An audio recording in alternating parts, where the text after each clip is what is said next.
there are a lot of people who would love to have the opportunity to be a professional cyclist. And I think that's probably one of the things that's kept me going, because I just know that I'm really lucky to be able to ride and experience what being a professional athlete is like.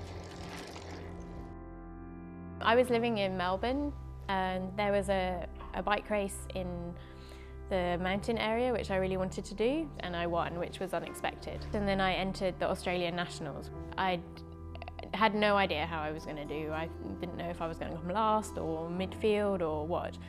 And very unexpectedly I finished second, which I think probably for me is still the best feeling that I've had in my whole career, just because it was so unexpected and it was the Australian selection for the Olympics.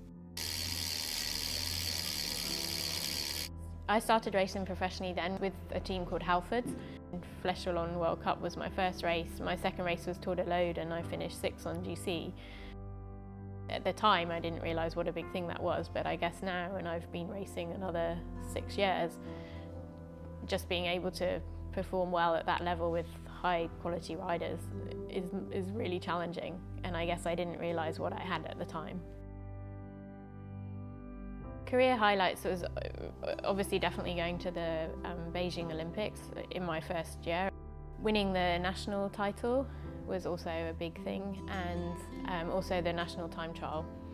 In 2012 I was on the team with Drinks, who got the bronze medal at the World's team time trial, and that was obviously a huge career highlight as well. Second in the women's Giro, that was also a very special race. And one of the really special highlights of my career was getting the mountain jersey in the first Women's Tour of Britain last year.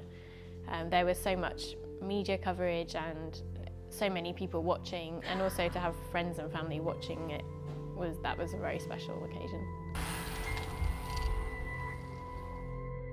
Obviously, with the highs as a professional cyclist, there are a lot of lows, and I'd probably say some of my lows have quite outnumbered the highs at the moment. Since I started in 2008, I broke my fibula before going to the Beijing Olympics, which was pretty devastating at the time because I thought it might prevent me going.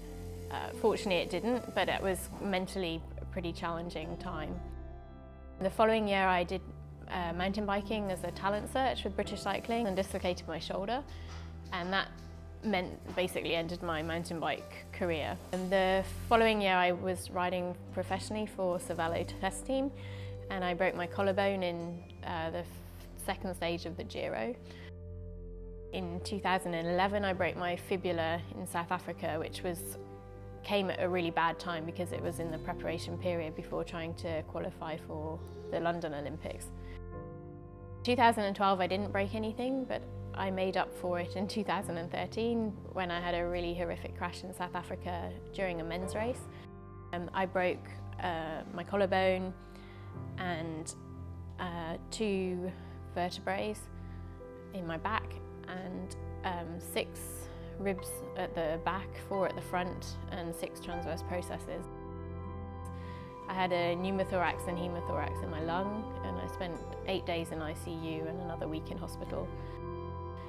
I didn't actually realise with the other injuries, I thought they were painful, but this was pain at a level which I didn't actually think was possible.